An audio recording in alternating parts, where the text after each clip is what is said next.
이어서 이제 마지막으로 드리고 싶은 말씀으로 넘어가겠습니다. 사실 근데 그 요건 있죠. 지금 저희가 이렇게 고등학교 선택하는 기준 일단 말씀드렸을 때 우리가 지금 고민하는 그 1지망이에요. 1지망에다가 어느 학교를 쓸 거냐. 사실 그것 때문에 지금 이 말씀을 지금 드리고 있는 거지. 뭐 다 들어보셨겠지만은 2지망부터는 사실상 큰 의미가 없다 그러죠. 1지망에서 일단은 붙으면은 붙는 거고 아니면 거의 뭐 좀 뭐 아이들 편을 좀 뺑뺑이 돌린다 그러죠. 랜덤으로 학교가 좀 배정되는 게 아무래도 좀 현실이지 않을까 좀 그 생각도 들어요. 자, 근데 어쨌든 뭐 1지망이 일단은 다 원하는 학교에서 일단 쓰셨을 때 붙기를 일단 바라고 있고요. 1지망 꼭 붙으시기 정말 간절히 일단 기원합니다. 하는데 1지망이 뭐 붙든 안 붙든 간에 어쨌든 지금 고등학교를 앞두고 있다는 사실만큼은 변하지 않는 거거든요. 그 지금 드리고 싶은 말씀은 뭐냐면 고등학교를 앞두고 있는 현 시점에서 무엇을 해야 되는가 일단 요 말씀을 좀 드리려고 합니다. 자, 일단은 거의 국어 과목에 일단 좀 포커스를 좀 맞추고 말씀을 드릴 건데요. 일단 첫 번째는 뭐 너무 당연한 얘기입니다. 당연히 고등학교 1학년, 최소한 고등학교 1학년 때 배울 개념들에 대해서는 미리 내가 좀 뭐 학습을 좀 하고 좀 살펴보고 개념 같은 거 좀 문제집 같은 거 좀 한번 찾아보고 이런 식으로 좀 미리 공부해 두는 거, 예습하는 거 뭐 당연히 중요하겠죠. 그런데 국어 과목 같은 경우는요.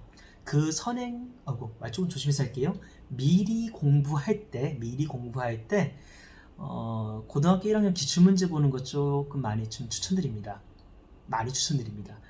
여기서 기출문제라고 하는 게 학교별 기출문제를 말씀드리는 건 아니고요. 그 고등학교 1학년 3월달 모의고사 기출문제들 그 시중에 뭐 문제집 꼭 살 것도 없어요. 서울시 교육청이라든가 EBSI 사이트 들어가시게 되면은 그 무료로 일단 다운받으실 수도 있고 특히 EBS 같은 경우는 해설 강의도 뭐 같이 올라와 있습니다. 그 첫 번째 모의고사를 꼭 봤으면 하는 이유가 뭐가 있냐면요. 일단 첫 번째는 그 개념어 자체 때문에 그렇습니다. 아이들이 중학교 1, 2, 3학년 때요 생각보다 많은 내용들에 대해서 이미 학습을 했어요. 특히나 중학교 때 배우는 그 문법 그 개념들 국어만 놓고 말씀드린다고 말씀드렸어요. 중학교 때 배우는 그 문법 개념들이 뭐 고등학교 올라간다고 없던 걸 배우느냐 그것도 아니에요. 중학교 때 배웠던 그 개념들은 그대로 올라가되 조금 이제 심화된 예문들 조금 심화된 탐구 내용이 추가로 뭔가 덧붙는 형태인 거지 기본 개념은 바뀌지가 않습니다. 그렇기 때문에 고등학교 1학년 첫 번째 모의고사인 3월 모의고사 기출문제 쭉 분석을 하면서 내가 이 개념을 알고 있는지 기억하고 있는지 점검도 하고 만약 내가 모르는 개념을 발견했다 그런다면 그땐 그 개념을 보완하면은 충분히 중학교 전 과정에 대한 복습 고등학교에 대한 예습 두 마리 토끼 한 번에 잡을 수 있을 거라고 생각을 합니다. 그리고 특히나 고등학교 1학년 모의고사 문제를 풀게 되면요 아이들이 엄청나게 당황을 해요. 중학교 때 시험지랑 너무 달라요.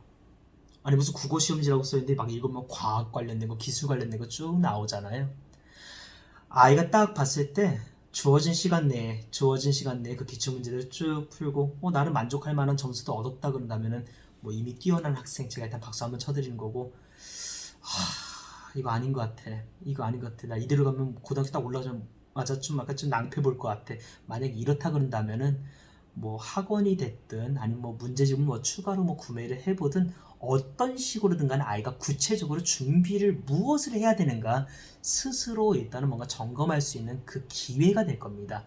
그래서 일단 모의고사 문제 푸는 거 정말 일단 추천드리는 거고요. 뭐 많이도 아니에요. 한 3, 4회분 정도만, 한 3, 4년치만 풀더라도 충분히 스스로 일단 점검 가능할 거라고 생각합니다. 이게 일단 첫 번째고요. 그 다음 두 번째로 해야 될 거는 자 제가 지금 앞서서 계속 좀 말씀드렸던 거에서 일단 공통적인 얘기가 있었죠. 진로 얘기를 계속 했었죠. 진로 탐색이요. 만약에 좀 잘 안 되는 학생이라고 한다면 진짜 시간 얼마 안 남았어요. 사실 이거 되게 좀 잔인한 얘기예요. 자기 꿈을 장래희망이잖아요. 꿈인데 그거를 단기간 동안 결정해라 되게 잔인한 얘기인 거 저도 알고 있습니다만 입시를 위해서라면 조금은 고민을 좀 해봐야 될 것 같아요. 아까 대학 어디가 사이트도 말씀드렸고 대학별 학과 사이트도 말씀드렸습니다. 한번 쭉 보면서 본인이 일단 진로 한번 좀 구체화시켜 보시고 만약에 좀 목표가 좀 잡혀있다고 한다면요 이 학생들은 이미 거기서 이미 땡큐거든요. 이미 남들보다 앞서가고 있는 거라고 전 정말 믿고 있습니다. 앞서가고 있는 상황이신 거고요. 이분들이라면요 한번 요렇게 한번 해보세요. 본인 전공하고 관련된 책 책들 최소한 10권을 읽어야 된다고 생각을 해요. 본인 전공과 관련된 책들, 인문교양 서적들, 서점 가서 한번 쭉 한번 10권 정도는 좀 미리 한번 좀 구입을 해서 한번 좀 미리 한번, 아니 도서관에서 책 빌려서 한번 좀 미리 읽어보는 거 고등학교 올라가서 분명 도움될 겁니다. 이유는 되게 단순해요. 아까 보여드린 것처럼요, 고등학교 수행평가 중에 진로 관련해서 책 읽고 뭐 써라 이런 수행평가 되게 많거든요. 지금 미리 읽어놓는다면 나중에 고등학교 올라갔을 때 그때 가서 읽는 것보다 당연히 메리트가 있을 수밖에 없어요. 남들 막 부랴부랴 막 책 골라가지고 막 읽기 시작할 때 나는 이미 읽어놓은 거, 가능하면 뭐 기록도 남겨놓으면 좋죠. 책 내용도 한번 미리 한번 요약해놓고 감명 깊은 것도 한번 메모해놓고 이게 내 진로랑 어떤 관련이 있는가 이렇게 한번 쭉 미리 한번 정리해서 나만의 독서록 미리 만들어 놓는다면 남들보다 시간적인 메리트를 분명히 크게 얻을 겁니다. 그게 정말 장담합니다만 이 획득하게 된 시간적 메리트, 그 시간만큼 더 공부할 수 있는 시간이 돼요. 당연히 이거는 성적으로까지 이어질 수 있는 지필평가에서 메리트까지 이어지는 정말 중요한 부분이라고 생각을 해요. 확신합니다. 꼭 한번 나만의 도서 리스트 한번 만들어 보면 어떨까 이 생각 드는 것 같습니다.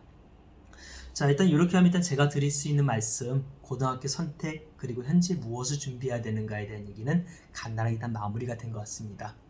자, 제가 뒤에 영상 뒤쪽에다가 사이트, 제가 지금 언급드렸던 그 사이트들이랑 추가로 또 알고 가시면 좋을 것 같은 사이트 제시해 드릴 겁니다. 정말 늦기 전에 좀 미리 한번 들어가서 미리 한번 좀 준비해 주시기 바라고요. 왜 한자성어도 그런 말 있잖아요. 유비무환. 준비된 자는요 걱정이 없어요. 꼭 한번 들어가 보시면 추천드리고, 만약에 좀 사이트 들어가 봤는데도 아우 잘 모르겠어요, 어떻게 봐야 될지도 모르겠고, 아유 그래도 약간 좀 구체적으로 좀 상담 받아보고 싶습니다 하시는 분 있다 그러면은 언제든 괜찮습니다. 학원으로 한번 연락 주시면 저희가 할 수 있는 최선의 상담, 최선의 조언 일단 해드릴 건 약속드리면서 저는 영상 이렇게 마무리하겠습니다. 이상입니다.